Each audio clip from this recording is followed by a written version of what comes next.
أما بعد فأعوذ بالله من الشيطان الرجيم بسم الله الرحمن الرحيم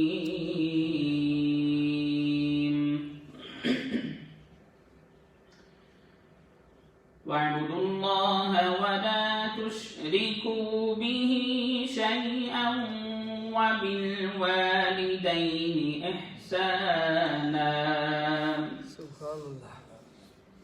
وبالوالدين إحسانا وبذي القربى واليتامى والمساكين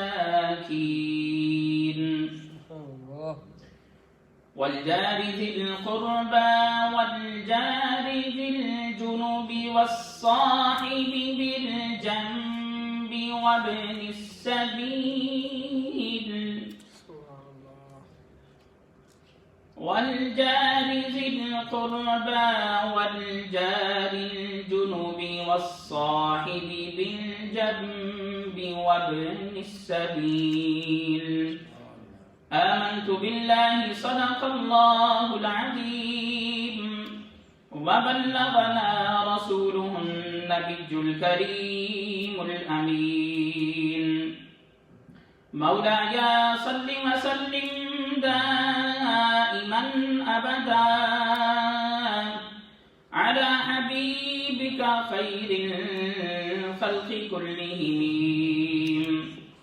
ثم الرضا عن أبي بكر وعن عمر وعن علي وعن عثمان ذي الكرم بندائے پروردگارم امت احمد نبی دوست دادے چاریارم تابع اولاد علیم مذہب حنفی جادارم ملت حضرت خلیل خاک پائے غوث اعظم زیر سایہ ہر ولی گنج بخشے فیض عالم مظہر نور خدا ناکی سورا پیر کامل کاملا رہنما حمد و ثنا کے بعد معزز سامعین کرام ذوی احتشام بزرگوں دوستوں محترم بھائیوں اور بہنوں آج کا جمعۃ المبارک انشاءاللہ تعالی حسن معاشرت سے متعلق ہے اور آپ جانتے ہیں کہ حسن معاشرت کے اندر انسان کے ذمہ بہت ساری ذمہ داریاں آ جاتی ہیں اور جو میں نے قرآن کی آیت آپ کے سامنے پڑھی یہ بڑی زبردست جامع قرآن کی آیت ہے رب تعالیٰ فرماتا ہے وَاعْبُدُوا اللَّهَ وَلَا تُشْرِكُوا بِهِ شَيْئًا رب تعالیٰ فرماتا ہے اور اللہ کی عبادت کرو اس کے ساتھ کسی کو شریک نہ ٹھہراؤ یعنی اللہ تعالیٰ بندوں کے بارے میں فرماتا ہے کہ عبودیت کیا ہے میری عبادت کس طرح کرنی ہے اور پھر فرمایا کہ جب میری عبادت کرنی ہے وَلَا تُشْرِكُوا بِهِ شَيْئًا تو میرے ساتھ کسی کو شریک نہیں ٹھہرانا شرک نہیں کرنا پھر اللہ تعالیٰ نے آپ دیکھیں کہ کتنا خوبصورت اسلوب یہاں پر جو ہے وہ فرمایا ہے کہ ساتھ ہی اپنی عبادت اور شرک کا بیان کرنے کے بعد کہ میری عبادت کرو اور شرک نہ کرو ساتھ ہی فرما دیا وَبِالْوَالِدَيْنِ إِحْسَانًا اپنے والدین کے ساتھ حسن سلوک کرو اور پھر یہاں پر معاملہ ختم نہیں ہوا بلکہ حسن معاشرت سے متعلق کمال یہاں پر گفتگو فرمائی اور ارشاد فرمایا رشتہ داروں کے ساتھ حسن سلوک کرو یتیموں کے ساتھ حسن سلوک کرو مساکین کے ساتھ حسن سلوک کرو پھر رشتہ دار پڑوسیوں کے ساتھ پھر غیر رشتہ دار پڑوسیوں کے ساتھ ہم مجلس لوگوں کے ساتھ جو مسافر ہیں ان کے ساتھ اور جو پہلے دور میں لونڈیوں کا کنسیپٹ تھا ان کے ساتھ اور فرمایا کہ سب کے ساتھ جب حسن سلوک کر لو تو پھر فرمایا کہ بے شک فخر اور غرور نہ کرو اور فرمایا کہ اللہ تعالیٰ کو فخر اور غرور کرنے والا بندہ پسند نہیں ہے اللہ تعالیٰ ہم سب کو یہ باتیں سمجھنے کی توفیق عطا فرمائے تو صاحبان کی وقار سب سے پہلے ہم گفتگو کرتے ہیں اللہ تعالیٰ کی عبودیت کے بارے میں کہ اللہ تعالیٰ کی کس طرح عبادت کی جائے اللہ تعالیٰ کی عبادت یعنی کس طرح ہم عبادت کریں اس پر گفتگو کرتے ہیں. سوالات وقار اللہ تعالیٰ نے، آپ جانتے ہیں، سب سے پہلے بندہ مومن ہو، ایمان والا ہو، کلمہ پڑھے، پھر نماز کا خیال کرے، روزہ رکھے، زکات دے، اللہ تعالیٰ نے عطا فرمایا تو حج پر جائے. تو یہ عبادت کے مختلف طریقے ہیں. اور پھر اگر اس پر مفصل گفتگو کی جائے تو اس سے کہیں آگے معاملہ بڑھ جاتا ہے. اور پھر آگے اللہ تعالیٰ نے فرمایا کہ میری عبادت کس طرح کرنی ہے، وَاعْبُدُوا اللَّهَ وَلَا تُشْرِكُوا بِهِ شَيْئًا، کہ میری عبادت اس طرح کرنی ہے کہ تم نے شرک نہیں کرنا. If you want to do my عبادت to keep yourself away from شرک، تو اپنے آپ کو شرک سے تم نے دور رکھنا ہے، کیونکہ جو شرک ہے اگر کسی نے شرک کیا تو پھر کیا ہوگا، اس کے اعمال ضائع ہو جائیں گے. اور پھر قرآن میں اللہ تعالیٰ ایک مقام پر فرماتا ہے فَمَنْ كَانَ يَرْجُو لِقَاءَ رَبِّهِ فَلْيَعْمَلْ عَمَلًا صَالِحًا وَلَا يُشْرِكْ بِعِبَادَةِ رَبِّهِ أَحَدًا. سبحان اللہ، بہت ہی خوبصورت یہاں پر جو ہے وہ اسلوب کے ساتھ یہاں پر بیان کیا گیا. فرمایا کہ اگر کوئی مجھ سے ملاقات کا متمنی ہے یا اگر کوئی یہ یقین رکھتا ہے فَمَنْ كَانَ يَرْجُو لِقَاءَ رَبِّهِ، اگر کوئی بندہ یہ ذہن میں رکھتا ہے، کامل یقین رکھتا ہے کہ وہ مجھ سے ملاقات کرے گا، فرمایا وہ کیا کرے، عملا صالحا، وہ اچھے اعمال کرے، کیونکہ مجھ سے تو تب ملنے کا فائدہ ہوگا اگر عمل اچھے ہوں گے. اور بلکہ اگر میں یہ کہہ دوں، بعض حدیث میں یہ بھی پتہ چلتا ہے کہ جو بندے اعمال صالح نہیں کرتے ہوں گے یا مخصوص قسم کے گناہ کریں گے، رب تعالیٰ ان کی طرف نظر التفات نہیں فرمائے گا، رب طرف ان کی طرف دیکھے گا نہیں. تو فرمایا فَمَنْ كَانَ يَرْجُو لِقَاءَ رَبِّهِ فَلْيَعْمَلْ عَمَلًا صَالِحًا، اگر کوئی بندہ یہ یقین رکھے کہ اس نے رب کو ملنا ہے، اگر کوئی بندہ یہ یقین رکھتا ہے کہ he is going to see Allah subhanahu wa ta'ala at the day of judgment, what he should do عَمَلًا صَالِحًا، he should do good a'mal, he should earn good deeds وَلَا يُشْرِكْ بِعِبَادَةِ رَبِّهِ أَحَدًا. اور پھر فرمایا کہ جو میرے ساتھ ملنے کا یقین رکھتا ہے وہ کیا کرے، عمل صالح کرے اور کسی کو میرے ساتھ شریک نہ ٹھہرائے. تو اگر کوئی بندہ شرک کرتا ہے، یہ سوچے کہ مجھے اولاد یہ فلاں بندہ دے سکتا ہے، نہیں، اولاد دینے والا کون ہے، رب ہے. اگر کوئی سوچے یہ فلاں بندہ مجھے رزق دے سکتا ہے، نہ، رزق دینے والا کون ہے، اللہ ہے. کوئی صحت نہیں دے سکتا، صحت دینے والا اللہ ہے. کائنات میں جو شے ہے، انسان سے ریلیٹڈ جو چیز ہے، وہ سارا کا سارا دینے والا، عطا کرنے والا اللہ تعالیٰ کی ذات ہے. مگر یہاں پر یہ بات ذہن میں رکھیں، اگر کوئی نیک بندہ ہو، صالح بندہ ہو، اللہ کا یار ہو، اس کے پاس چلے جائیں اور وہ ہمارے لیے دعا کر دے، یا ہم کہیں پر جائیں، کسی نیک بندے کے مزار پر چلے جائیں، ہم کسی نیک بندے اپنے مرشد کے پاس چلے جائیں، تو ہمارا ذہن میں یہی ہونا چاہیے کہ دینے والا کون ہے، رب تعالیٰ کی ذات ہے. مگر اگر میں نے ان نیک بندوں کے وسیلے سے دعا کر لی تو اللہ تعالیٰ میری دعا کو رد نہیں فرمائے گا. یا میرے حق میں ان نیک لوگوں نے دعا کر دی تو وہ دعا یقیناً اللہ تعالیٰ قبول فرمائے گا. لیکن اللہ تعالیٰ پر کچھ کمپلشن نہیں ہے، اللہ تعالیٰ کو جو ہے وہ کوئی مجبور نہیں کر سکتا. اللہ اپنے فضل سے عطا فرماتا ہے، اللہ اپنے فضل سے عطا فرماتا ہے. اللہ تعالیٰ ہم سب کو یہ بات سمجھنے کی توفیق عطا فرمائے. اور پھر جس طرح میں نے اوائل میں عرض کیا، میں نے آپ کے سامنے کہا کہ رب تعالیٰ کا یہ طریقہ کتنا خوبصورت بیان کرنے کا. وہ بادشاہوں کا بادشاہ ہے، جہاں سے اسلوب نکلتے ہیں، جہاں سے جو ہے وہ فصاحت و بلاغت تو شاید کوئی نہیں ہے. وہ تو کن کہے تو فیکون ہو جاتا ہے، بڑے بڑے فصیح بلیغ اس کے کن فیکون سے ہو جاتے ہیں. اس کی کمال اسلوب ہے یہاں پر قرآن کا. رب تعالیٰ نے سب سے پہلے فرمایا وَاعْبُدُوا اللَّهَ، اللہ کی عبادت کرو، اس کے ساتھ شریک نہ ٹھہراؤ، اور ساتھ ہی فرما دیا وَبِالْوَالِدَيْنِ إِحْسَانًا، اپنے والدین کے ساتھ اس سے سلوک کرو. اس سے ثابت یہ ہوا. اور جہاں پر اللہ تعالیٰ کی عبادت کی بات ہے وہاں پر یقینی طور پر جو مصطفیٰ علیہ السلام کی رسالت ہے اس کا عمل کرنا اس کے ساتھ بڑا ضروری ہے. یعنی یہ نہیں کہ بندہ توحید کو سمجھنا چاہے اور رسالت کو چھوڑ دے، ایسا نہیں ہو سکتا. محبت مصطفیٰ بڑی ضروری ہے، کیونکہ بن محبت مصطفیٰ کے محبت اللہ نہیں ہو سکتی، رب کی محبت نہیں ہو سکتی. تو یہ بات تو الحمد ہمارے ذہن میں ہے. تو اس اسلوب کے فوراً بعد رب تعالیٰ نے ارشاد فرمایا وَبِالْوَالِدَيْنِ إِحْسَانًا، اپنے والدین کے ساتھ حسن سلوک کرو. سبحان اللہ. آج ہم سوشل میڈیا پر بھی بہت دیکھتے ہیں، واعظین واعظ کرتے ہیں، ہم نے بڑے بڑے آرٹیکلز لگائے ہوتے ہیں، بڑی بڑی ہم نے پوسٹ لگائی ہوتی ہیں، مگر اس کے باوجود ہم والدین کا ادب کرتے نظر نہیں آتے. اگر کسی کے والدین موجود ہیں تو ظاہر ہے ظاہر میں ادب کرے، اور اگر جب دنیا سے چلے جائیں تو اس کے بعد بھی حقوق ہے کہ والدین دنیا سے چلے جائیں تو ان کے حقوق کس طرح پورے کیے جائیں. تو حضرت ابو ہریرہ رضی اللہ تعالیٰ عنہ آپ ارشاد فرماتے ہیں کہ آدمی حضور کے پاس آیا اور حضور کے پاس آ کے عرض کرتا ہے یا رسول اللہ صلی اللہ علیہ وسلم میرے حسن سلوک کا سب سے زیادہ حقدار کون ہے؟ میرے حسن سلوک کا سب سے زیادہ حقدار کون ہے؟ حضور نے فرمایا تیری ماں ہے. A person came to the Rasulullah sallallahu alaihi wasallam, he said, Ya Rasulullah sallallahu alaihi wasallam, to who I should be kind more? Prophet alayhi salatu wasallam said, to your mom, to your mother. And then he asked again same question. Prophet alayhi salatu wasallam said, سب سے زیادہ حسن سلوک کا حقدار تیری ماں ہے. پھر تیسری دفعہ پوچھا, حضور نے فرمایا تیری ماں ہے. جب چوتھی دفعہ پوچھا تو حضور نے فرمایا تیرا باپ ہے, تیرا باپ ہے. یہاں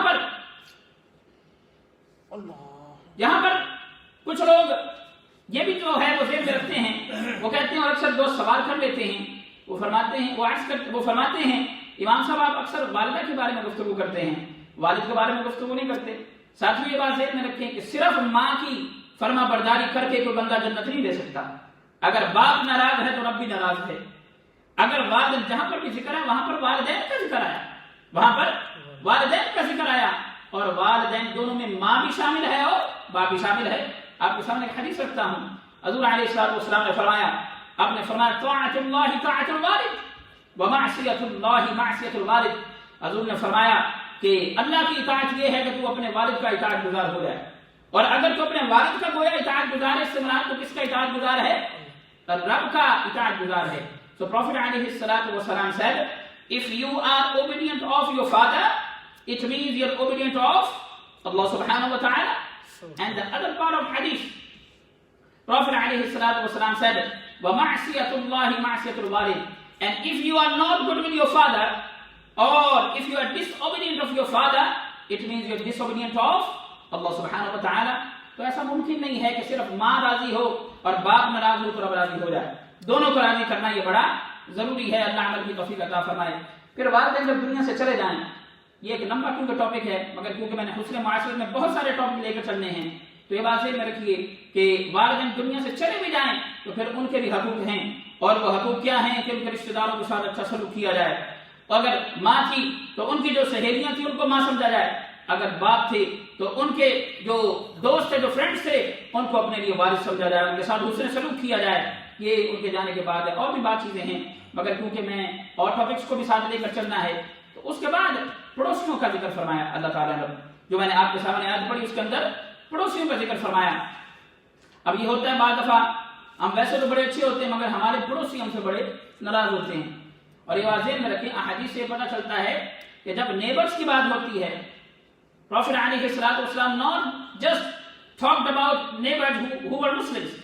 Prophet علیہ الصلوۃ والسلام talked about non-Muslim neighbors as well. So because we are living in this country, we are living in this country where majority of the people they are non-Muslims. And if you will read the hadith of Rasulullah sallallahu alaihi wasallam, Prophet alayhi salatu wasallam is talking about non-Muslim neighbors as well, the rights of non-Muslim neighbors. تو پڑوسیوں کے حقوق بارے حضور نے فرمایا کسی بندے کا ایمان اس وقت تک درست نہیں ہو سکتا جب تک اس کا دل درست نہ ہو. If you want to have a good ایمان اور perfect ایمان, اس کے لیے ضروری کیا ہے کہ تمہارا دل سیدھا ہونا چاہیے. اگر کوئی بندہ ایمان اچھا لینا چاہے اس وقت تک ایمان درست نہیں جب تک اس کا دل درست نہ ہو. اور اگر کوئی بندہ دل درست کرنا چاہے اس کے لیے حضور نے فرمایا کہ اس کی زبان درست ہونا ضروری ہے, کیونکہ زبان سارا معاملہ کرتی ہے. اور پھر فرمایا کہ بندہ اس وقت تک عزت کے ساتھ جنت میں داخل نہ ہوگا جب تک پڑوسی اس سے راضی نہ ہو جائے, جب تک پڑوسی اس سے راضی نہ ہو جائے. ہم یہاں پر اکثر دیکھتے ہیں سوشل میڈیا کے اوپر ویڈیو چڑھائی ہوتی لوگوں نے کہ میرا فلاں مسلمان جو ہے وہ پڑوسی ہے یا نان مسلم پڑوسی ہے تو میں نے بڑا روب رکھا ہوا ہے. نا بھائی ایسا نہیں ہے, تو مسلمان ہے تو اس سے راضی ہونا چاہیے پڑوسی.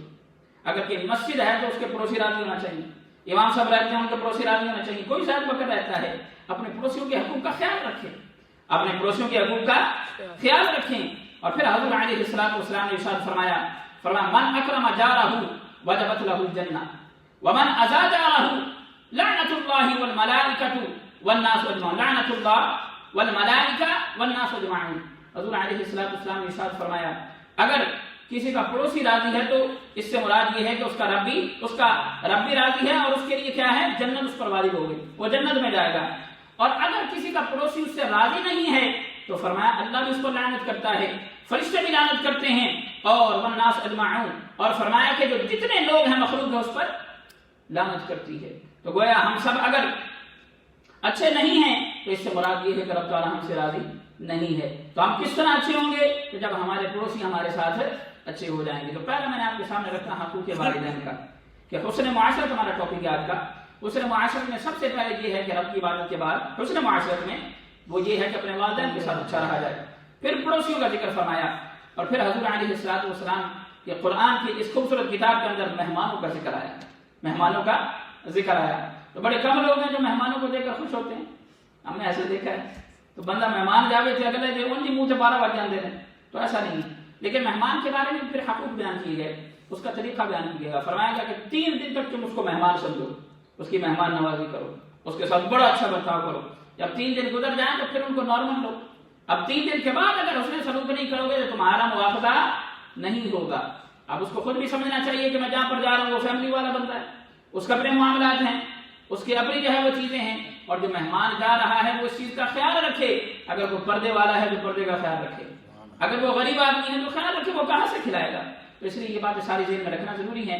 یہ ڈیٹیل میں ٹاپک میں نہیں بتا رہا، مگر کیونکہ میں نے حسن معاشرت کے ٹاپکس کو ٹچ کرنا ہے تو اس میں ایک یہ بھی ہے کہ مہمان نوازی کے بارے میں حضور نے فرمایا کہ جو آدمی مہمان کی مہمان نوازی کرے، 1 درہم خرچ کرے، 1 پاؤنڈ خرچ کرے، اللہ تعالیٰ اس کو 1000 پاؤنڈ کا ثواب عطا فرماتا ہے۔ سبحان اللہ! How beautiful hadith is this? The Prophet ﷺ saying that if you have a guest and you are spending 1 pound, Allah subhanahu wa ta'ala will give you reward of 1000 pounds. درہم کا یہاں پر لفظ استعمال ہوا۔ If you spend 1 dirham, Allah subhanahu wa ta'ala will give you reward of 1000 dirham. اور پھر فرمایا جس کے پاس مہمان آئے وہ عزت کرے، اللہ تعالیٰ اس کے لیے جنت کا دروازہ کھول دیتا ہے۔ If you have a guest and you are giving them proper respect, you are looking after them properly, Prophet alayhi salatu wasalam said, Allah subhanahu wa ta'ala will open a door of heaven for you. Subhanallah. اور پھر حضور علیہ السلام نے یہ بڑا اجر عظیم کا یہاں پر ذکر جو آگے میں بتانے لگا ہوں۔ حضور نے فرمایا میرے پاس جبریل آئے، اور جبریل نے آ کے مجھے یہ خبر دی ہے، فرمایا کہ جب کسی کے گھر میں مہمان داخل ہوتا ہے نا، اس کے داخل ہونے کے ساتھ ہی 1000 اللہ کی رحمتیں داخل ہو جاتی ہیں۔ سبحان اللہ! جیسے ہی مہمان انٹر ہوتا ہے اللہ تعالیٰ کی 1000 برکتیں داخل ہو جاتی ہیں۔ How beautiful part of this hadith! The Prophet ﷺ is saying, when guest enters in your home, Allah subhanahu wa ta'ala, that along with that person, there are 1000 rahmat and the blessing of Allah subhanahu wa ta'ala, they enter with him as well. Subhanallah. ایک مہمان گھر میں آیا، 1000 برکتیں آ گئی، 1000 رحمتیں آ گئی، اور پھر فرمایا کہ اللہ تعالیٰ گھر والوں کے گناہ معاف فرما دیتا ہے۔ جس گھر میں مہمان آتا ہے یہ جو مہمانوں کو دیکھ کے جو ہے منہ بناتے ہیں وہ ذرا سوچیں کہ ایسا نہیں ہونا چاہیے۔ لیکن میں نے پھر کہا کہ ہر گھر کے اپنے معاملات ہیں، اگر شرعی طور پر کوئی عذر تھا تو وہ اس کو بتائے، وگرنہ ہمیں یہی اسلاف سے پتہ چلتا ہے، بزرگوں سے پتہ چلتا ہے، حضور کی زندگی سے پتہ چلتا ہے کہ مہمانوں کو دیکھ کر خوش ہوا کرتے تھے۔ اللہ کے نبیوں کو پڑھ کے دیکھا، اکیلے روٹی نہیں کھاتے تھے جب تک کوئی مہمان ساتھ نہ آ جاتا، جب کوئی دوسرا کھانے والا ساتھ نہ ہوتا۔ تو حضور نے فرمایا کہ اگر کسی کے گھر میں مہمان داخل ہوتا ہے تو فرمایا کہ 1000 اللہ کی رحمتیں اور برکتیں آ جاتی ہیں۔ اور پھر فرمایا کہ اللہ تعالیٰ جس گھر میں وہ مہمان جاتا ہے اللہ تعالیٰ اس گھر والوں کے تمام ہاؤس ہولڈ کے گناہوں کو معاف فرما دیتا ہے۔ سبحان اللہ۔ اور پھر حتیٰ کہ یہاں تک فرمایا کہ اگر اس بندے کے گناہ، ان کے گھر والوں کے گناہ سمندر کی جھاگ کے برابر بھی ہوں، اللہ تعالیٰ ان کی معافی فرما دیتا ہے۔ تو اگلی گل تو اور بڑی سونی ہے کہ حضور نے فرمایا اللہ تعالیٰ 1000 شہیدوں کا ثواب عطا فرماتا ہے۔ سبحان اللہ۔ اور پھر فرمایا کہ مہمان کو کھلائے جانے والے ہر لقمے کے برابر حاجی صاحب، فرمایا اللہ تعالیٰ مقبول حج اور عمرے کا ثواب عطا فرماتا۔ لیکن میں یہ جو بات تو کر رہا ہوں، لیکن آپ نے جو لاز ہیں اس کنٹری کے آج کل کیونکہ لاک ڈاؤن ہے تو وہ نہ ہو کہ آپ کہیں کہ حافظ صاحب نے تقریر کی ہے تو میں نے پھنسایا ہوا، ایسا نہیں کرنا آپ نے۔ جو لاک ڈاؤن اس کا خیال رکھنا، یہ نارمل لائف کی باتیں ہو رہی ہیں کہ اسلام ہمیں کیا بتاتا ہے، ہم کتنے مہماندار ہیں الحمدللہ مسلمان۔ تو حضور نے فرمایا کہ ہر لقمے کے بدلے ایک مقبول حج اور عمرے کا ثواب ملتا ہے۔ اور پھر فرمایا کہ رب تعالیٰ جو مہمان نوازی کرتا ہے اس کے لیے جنت میں محل نہیں، اس کے لیے جنت میں شہر تیار فرما دیتا ہے، پورا شہر تیار کر دیتا ہے۔ اور پھر فرمایا کہ جو کسی مہمان کی عزت کرتا ہے اللہ تعالیٰ اس کو 70 انبیاء علیہ السلام کی عزت کرنے کے برابر ثواب عطا فرماتا ہے۔ اتنا اجر و ثواب ہے۔ آپ حاجی صاحب سب سارے بیٹھے ہوئے، ہم جتنے لیگلی بیٹھ سکتے ہیں ساتھی لوگ جتنے چند بیٹھ سکتے ہیں، آپ ہمارے اپنے آبا و اجداد کو دیکھیں، مہمانوں نے دیکھ کر خوش ہو جاتے سن، ساری ماما خوش ہو جاتی ہیں سن، الحمدللہ جن کی موجود ہے خوش ہو جاتی ہیں، والدین خوش ہو جاتی ہیں، مہمان آیا جی ہمارے گاؤں سے آیا، وہ فلاں شہر سے میرا رشتہ دار آ گیا، میری بہن آ گئی، اس کے بچے آ گئے، اور وہ جو محبت تھی ان لوگوں میں، آج ہم لوگوں میں کیوں محبت ختم ہوتی جا رہی ہے؟ ہم نے مہمان نوازی چھوڑ دی ہے، ہم چاہتے ہی نہیں کہ کوئی ہمارے گھر میں آئے، اور نہ ہم خود جانا چاہتے ہیں، تو ایسا نہیں ہے۔ تو جب مہمان آتا ہے تو آپ دیکھیں کہ کتنا اجر و ثواب ہے۔ حضور نے فرمایا کہ اس کے لیے پورا جنت کے اندر ایک شہر تیار ہو جاتا ہے، اور پھر فرمایا 70 انبیاء علیہم السلام کی تکریم کرنے کے برابر اس کو ثواب ملتا ہے۔ یہ کوئی چھوٹی بات نہیں ہے، یہ بہت بڑی بات ہے۔ اللہ تعالی ہم سب کو مہمان نوازی کرنے کی توفیق عطا فرمائے۔ اور بخاری مسلم کی کیا کمال حدیث ہے صلہ رحمی کے بارے میں، رشتہ داروں کے بارے میں۔ حضور نے فرمایا، اور یہ بھی بڑا پرابلم ہے کہ ہم رشتہ داروں سے تعلق نہیں رکھتے، رشتہ داروں سے تعلق نہیں رکھتے۔ میرا کزن چلو غریب ہو گیا، میرا ماما کا پتر غریب ہے، میرا بھائی غریب ہے، میری بہن غریب ہے، ہاں جی میری خالہ غریب ہے، کوئی بھی آپ رشتہ دار لے لیں، نہیں، اس کا فون ہی نہیں سننا، اس کو فون ہی نہیں کرنا، یہ کچھ مانگ نہ دے۔ اور یارو ہو سکتا ہے اللہ تعالیٰ نے تمہیں انہیں کے صدقے عطا کیا ہو، ان کی دعاؤں کے صدقے عطا کیا ہو۔